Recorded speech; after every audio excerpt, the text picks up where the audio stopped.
दर्शकों, बालाजी मेहंदीपुर का नाम तो आपने सुना ही होगा। वहाँ के महंत अपना दरबार लगाते हैं। लाखों की तादाद में जनता बालाजी मेहंदीपुर जाती है। देश के अलग अलग राज्यों से लाखों लोग हर दिन मेहंदीपुर बालाजी अपनी समस्याओं का निवारण करने के लिए पहुंच जाते हैं।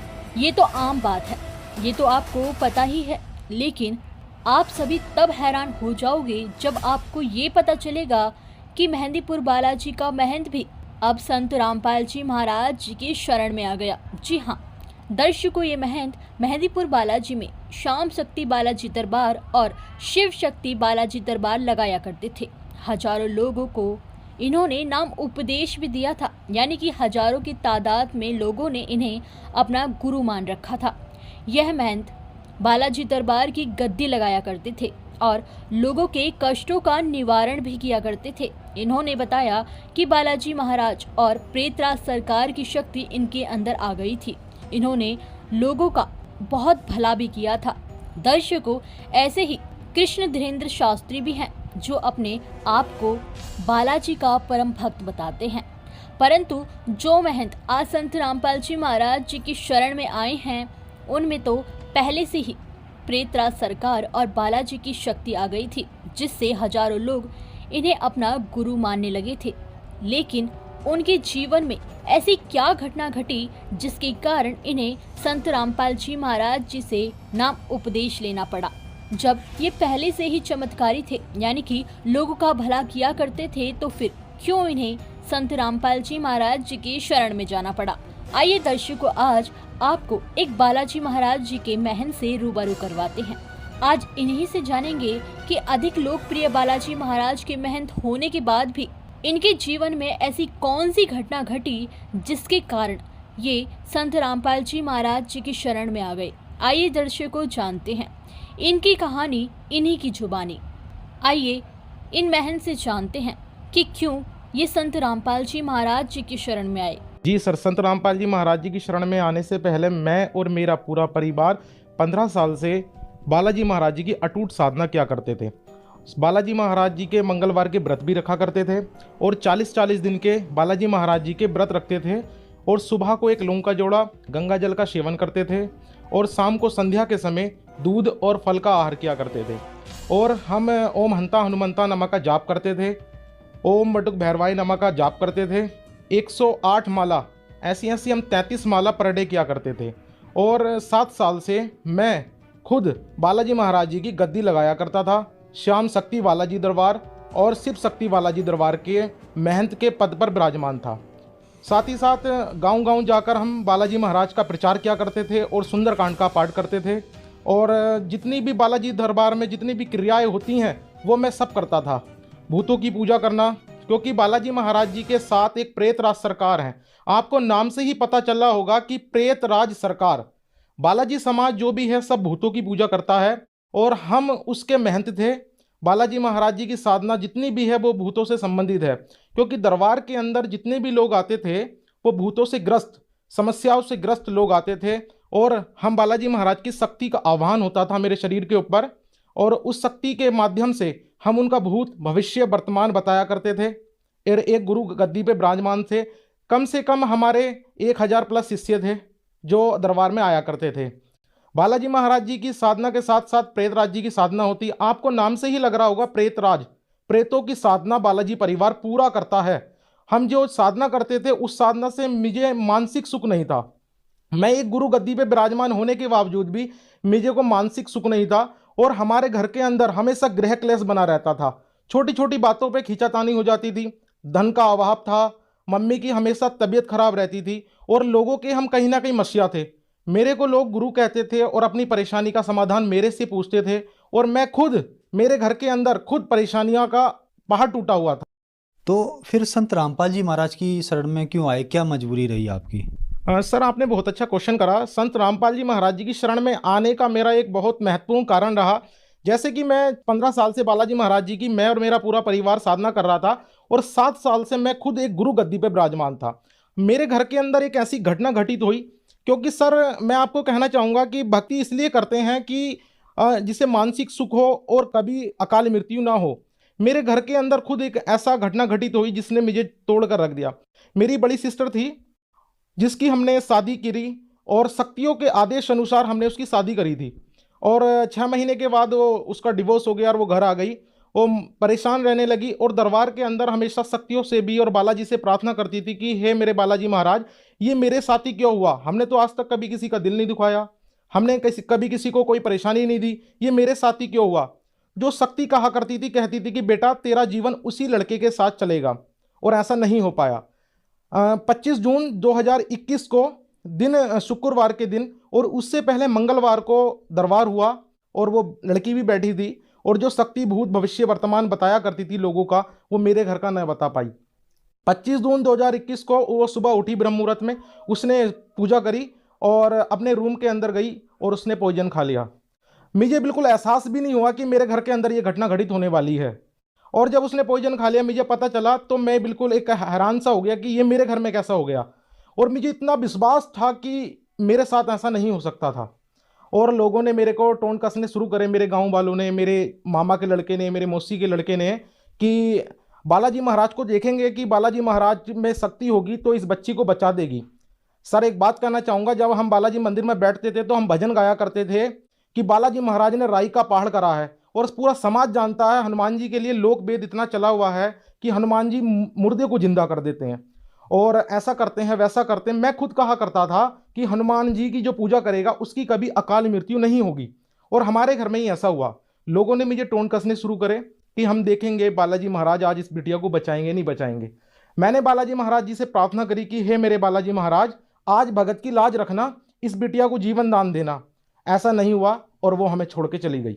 जब वो हमें छोड़ के चली गई तो मुझे फिर भी विश्वास था कि हो सकता है कि इसके प्राण आ जाएं, क्योंकि हमने सुना है कि जो भगवान का भगत होता है वो उसके प्राण आ जाते हैं दोबारा। ऐसा नहीं हुआ। हमने बालाजी महाराज जी के चरणों में अरदास लगाई। वहाँ पर बालाजी महाराज के चरणों में जो अरदास होती है उसे अर्जी के नाम से डिफाइन करा जाता है, और सवा मणि जो 21,000 की सवा मणि बालाजी महाराज जी को लगती है वो हमने लगाई। हमने प्रार्थना करी और घर के अंदर हम 40-40 दिन तक अखंड जोत जलाया करते थे। 3, एक शुद्ध देसी घी की और 2 शुद्ध सरसों के तेल की जोत जलाया करते थे। जब लड़की हमें छोड़ के चली गई, जब हमने उसका दाह संस्कार कर दिया, कहीं ना कहीं हम भगवान से परिचित थे तो इतना तो समझते थे कि अकाल मृत्यु हुई है वो, तब भी मेरा भरोसा नहीं उठा भगवान से। और जब लड़की को हमने दाह संस्कार कर दिया तो उसकी जो जीव आत्मा रात को मेरे पास आई और बोली कि भैया मुझे क्षमा कर देना। तो हम भगवान के संविधान से परिचित थे, हमने उसे क्षमा करा। मैंने सोचा भगवान को यही मंजूर था। फिर भगवान ने मेरे मन में कुछ क्वेश्चन उठाए। भगवान आज बताते हैं, मैं संत रामपाल जी महाराज की शरण में हूँ, एक वाणी याद आती है, बताना चाहूँगा।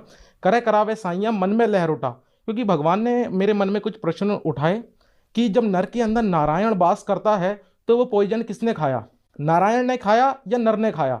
ऑटोमेटिकली मेरे मन में प्रश्न उठने लगे कि भगवान कौन है, कैसा है, कहाँ रहता है। और मैं एक महंत की गद्दी पे होने के बावजूद भी जब ये मेरे घर में हो सकता है, भाइयों मैं उन सभी से कहना चाहूँगा आपसे दिल से, जब मैं गुरु गद्दी पे बैठकर मेरे घर में ऐसा हो सकता है तो आप तो इतनी बड़ी साधना भी नहीं करते होंगे, आपके घर में कैसे पहाड़ टूटेंगे। और आज बालाजी महाराज के जितने भी सेवक हैं कहीं ना कहीं परेशान हैं, भूतों से ग्रस्त हैं। फिर मैं पूरे जितने भी महंत थे जो मेरे टच में थे, मैंने सभी को कॉल लगाया कि मेरे घर में एक घटना घटित हो गई है और ये कैसे हुई मुझे समझ नहीं आता।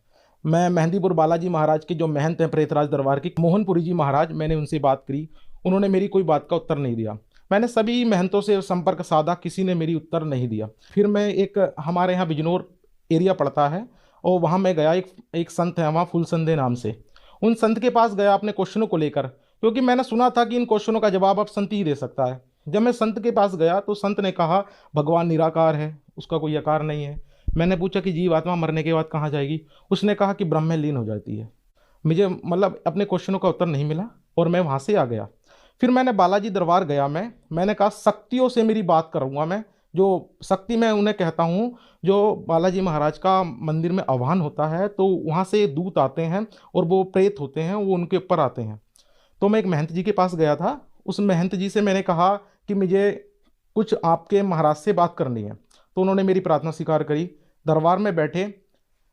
यकीन मानना आप सभी लोग, जब वो शक्ति आई तो मैंने जब ये क्वेश्चन रखे तो उसने जो उत्तर दिए ना, वो दिन है और आज का दिन है, जीवन परिवर्तन हो गया। मैंने क्वेश्चन करे कि भगवान कौन है, कैसा है, कहाँ रहता है, क्या बालाजी महाराज करम बंधन को काट सकते हैं? तो उन्होंने मेरे से बोला कि आप 5 दिन बाद आना, इस क्वेश्चन का उत्तर हम घाटा मेहंदीपुर, जिला दौसा, राजस्थान, हनुमान जी से स्वयं पूछ के आएंगे। और ये मेरे पास ऑन रिकॉर्ड है, ये मेरे पास आज भी रखी है।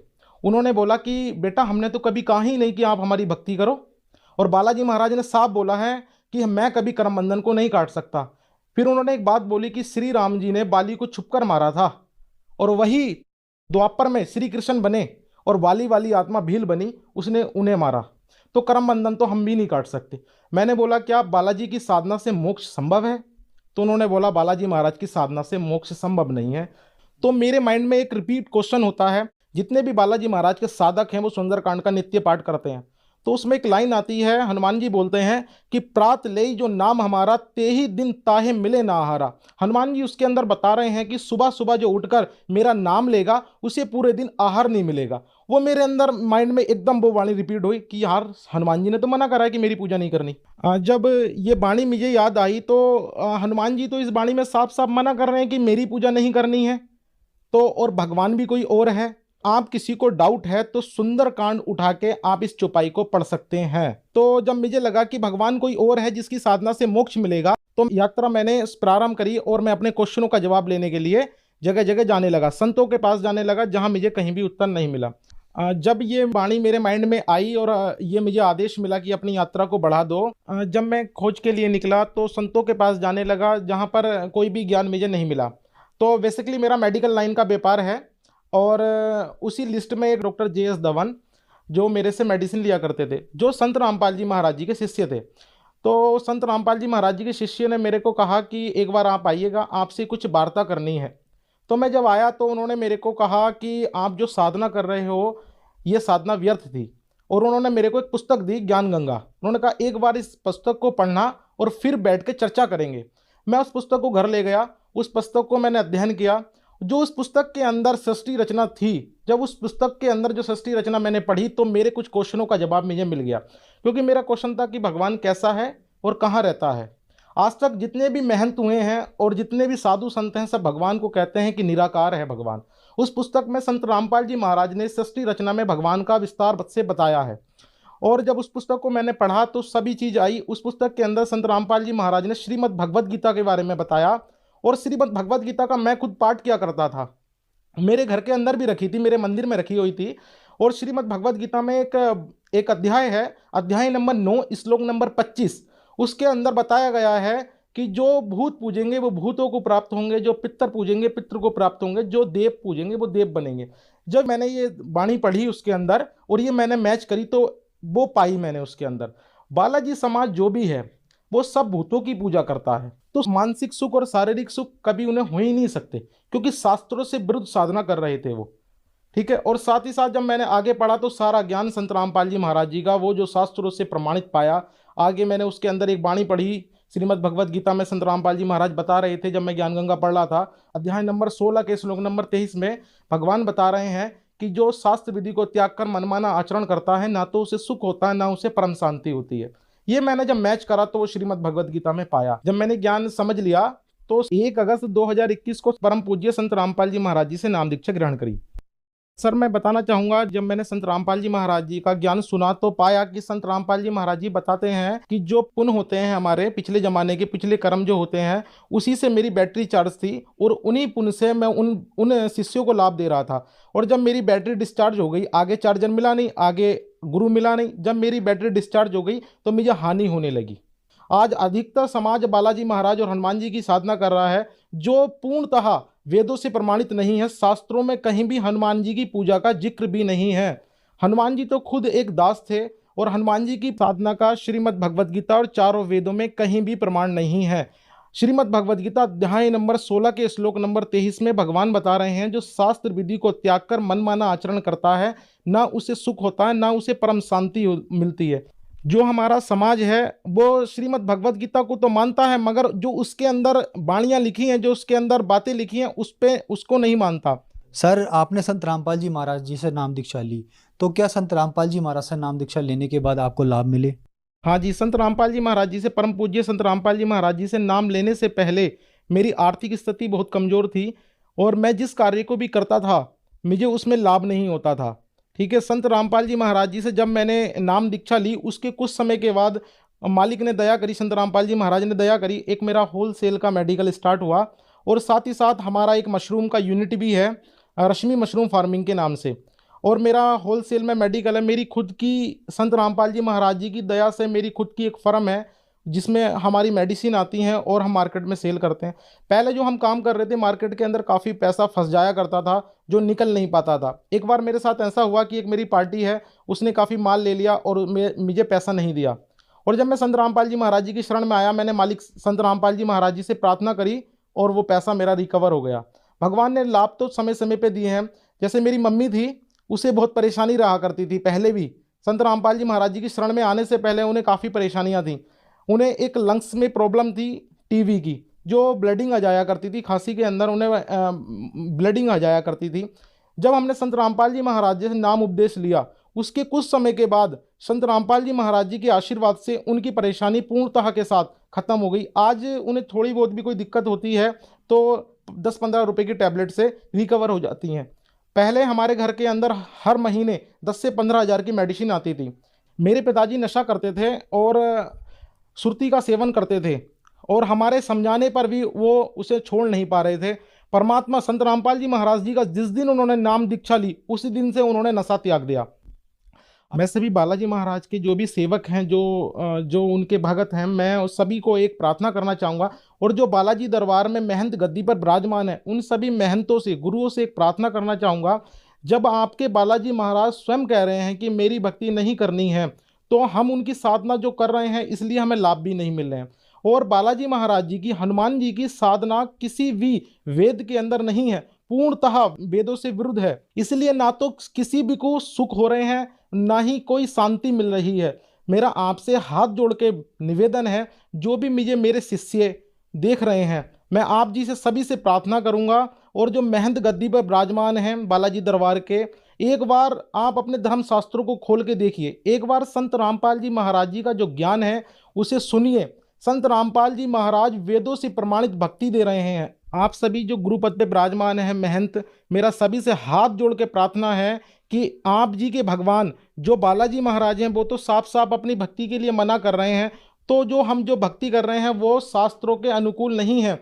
वर्तमान में संत रामपाल जी महाराज ही शास्त्रों के अनुकूल भक्ति दे रहे हैं। मेरा उन सभी महंतों से हाथ जोड़ के प्रार्थना है, एक बार आप संत रामपाल जी महाराज जी के ज्ञान को सुनिए और चिंतन कीजिए, मनन कीजिए, जो हम भक्ति कर रहे हैं क्या वो सही है। आप चंद पैसों के चक्कर में भोली वाली जनता को भ्रमित मत कीजिए। आप जी के कहने से किसी का जीवन बच जाए तो बहुत अच्छी बात है। आप जी भी संत रामपाल जी महाराज जी का ज्ञान समझिए एक बार। जब मैं महंत पद पे था तो ये उसका प्रूफ है, ये हमारी वेशभूषा हुआ करती थी उस समय। ये मैं आपको उसका प्रूफ दिखा रहा हूँ। जहाँ हम दरबार लगाते थे, ये शिव शक्ति बालाजी मंदिर है जहाँ मैं गद्दी पे विराजमान था। ये मैं खड़ा हूँ, आगे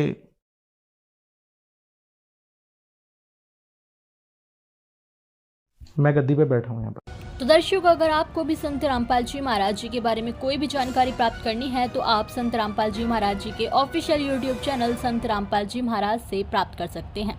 दर्शकों, आज की वीडियो में सिर्फ इतना ही। फिर मिलते हैं एक और नई वीडियो के साथ। दर्शकों, इस वीडियो के बारे में आपकी क्या राय है हमें कमेंट बॉक्स में ज़रूर बताइए। अगर आपको ये वीडियो अच्छी लगी हो तो वीडियो को लाइक ज़रूर कीजिए। अगर आप चैनल पर नए हैं तो चैनल को सब्सक्राइब करके ऑल नोटिफिकेशन को भी ऑन कर लीजिए, जिससे आपको हमारी हर नई वीडियो की नोटिफिकेशन मिलती रहे सबसे पहले। धन्यवाद। आपको यह तत्व ज्ञान जगत गुरु तत्वदर्शी संत रामपाल जी महाराज द्वारा लिखित पवित्र पुस्तक हिंदू साहेबान नहीं समझे गीता वेद पुराण में जानने को मिलेगा, जिसे आप जगत गुरु रामपाल जी .org वेबसाइट से तथा संत रामपाल जी महाराज ऐप से डाउनलोड करके पढ़ सकते हैं। धन्यवाद।